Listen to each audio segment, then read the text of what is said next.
사회적 상황에서 나를 은근하게 공격을 하거나 미묘하게 망신을 주는 사람, 겉으로는 좋아하고 친한 척하면서 등 뒤에서는 나를 험담하는 사람, 칭찬을 하는 듯 하면서 나를 비꼬는 사람이 주위에 있다면 어떻게 대처를 하시나요? 잘 대처하기 위해서는 먼저 그 사람들의 특징에 대해서 잘 알아야 되는데요. 심리학에서는 이런 사람들의 성격을 수동공격적이라고 합니다. 이 수동공격적이라는 말은 영어의 패시브 어그레시브를 번역을 한 것인데요. 대놓고는 드러나지는 않는 공격성이라고 생각을 하시면 될 것 같습니다. 그러니까 완전히 공격을 한 거는 아닌데 공격당한 느낌을 항상 받게 만드는 사람, 뭔가 대화할 때 보이지 않게 불편하게 만드는 사람이라고 보시면 될 것 같습니다. 예를 들어서 모두가 축하해주는 일에 초를 치는 말을 하거나 교묘하게 칭찬을 하는 척하면서 비꼬는 말을 하거나 은연중에 가스라이팅을 시도하는 게 느껴지거나 이런 것들을 들 수가 있는데요. 이들의 특징은 선을 완전히 넘은 것도 아니고 그렇다고 선을 안 넘은 것도 아닌 애매한 위치, 애매한 포지션에서 공격을 한다는 점입니다.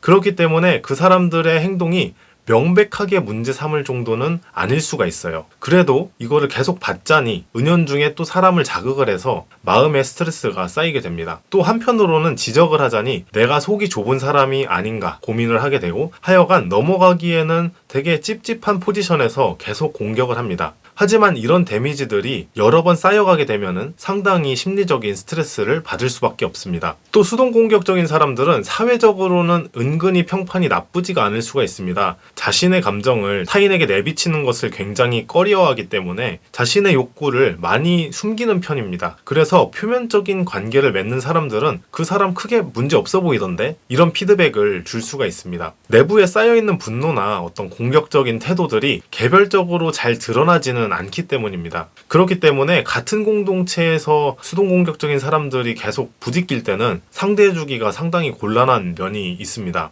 성격이 완전히 이상한 사람이라면은 싸울 명분이라도 있는데 애매한 상대와 싸우게 되면은 내가 분위기를 흐리는 사람처럼 보여질 수 있고 또 더 큰 갈등이 일어날 수 있기 때문에 이게 상당히 골치가 아프게 됩니다. 정신분석적인 관점에서 따르면 이 수동공격적인 사람들은 방어기제 중에 억압이란 방어기제를 잘 사용을 합니다. 이 억압이란 것은 자신의 욕구, 공격성을 억누르는 것입니다. 근데 인간이 그런 욕구들을 완전히 억누르는 것은 불가능하다 보니까 대놓고 이렇게 막 공격은 하지는 않더라도 그게 간접적으로 공격성이 표출이 됩니다. 그래서 대놓고 공격하지는 않고 비꼬거나 우회해서 공격을 하는 것이죠. 근데 이 억압이라는 방어 기제는 기본적으로는 무의식적으로 작동하는 것이기 때문에 이 사람들도 자신의 공격을 인지를 못할 수가 있습니다. 본인이 비꼬거나 이렇게 교모하게 공격을 하면서 본인이 공격을 하는지 모르는 상황이 있을 수가 있다는 것이죠. 그렇기 때문에 이 수동공격적인 사람들은 본인이 알지 못하게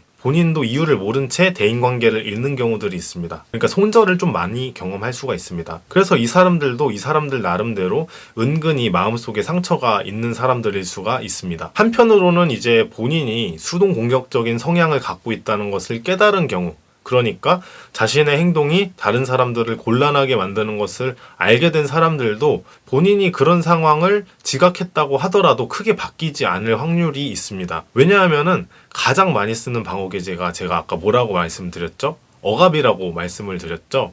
자신의 공격적인 어떤 본능이라든지 이런 것들을 계속 억압하다 보면은 그 욕구 자체도 억압시켜서 부정해버리기 때문입니다. 공격을 했어도 자신은 그런 의도를 지닌 행동을 한 적이 없고 오해했으면 미안하다 이런 식으로 변명을 할 가능성이 있습니다.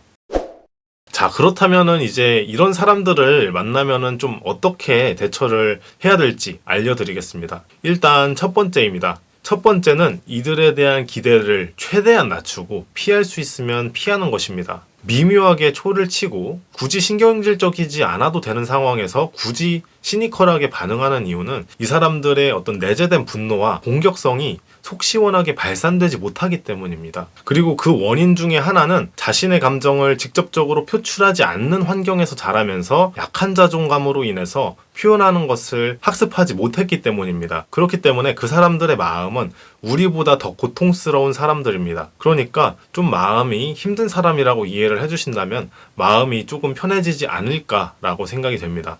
근데 그렇게 해도 인류애가 하나도 생겨나지 않는 경우가 있을 수도 있죠. 그럴 때는 이제 스텝 2입니다. 스텝 2는 상대방에게 경계선을 너 확실히 넘어왔다 라고 경고를 해주는 것입니다.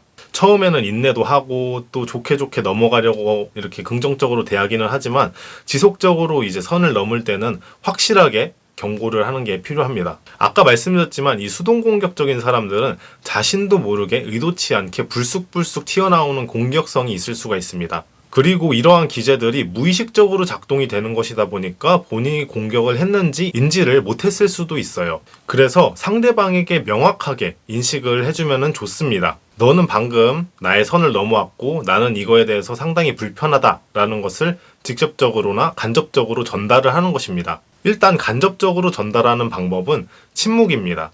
상대방의 반응에 하나도 반응을 해주지 않는 것인데요. 근데 이게 침묵이라고 해서 막 상당히 쉬운 것처럼 보이는데 생각보다 어려울 수가 있습니다. 평소에 선을 넘는 무례한 말을 들었을 때 뭔가 분위기를 깨지 않고 싶어서 그냥 실실 웃고 넘어가는 경우들이 있을 수가 있습니다. 하지만 그럴 때 웃고 넘어가지 않고 상대방의 눈을 보면서 침묵을 지키는 것입니다.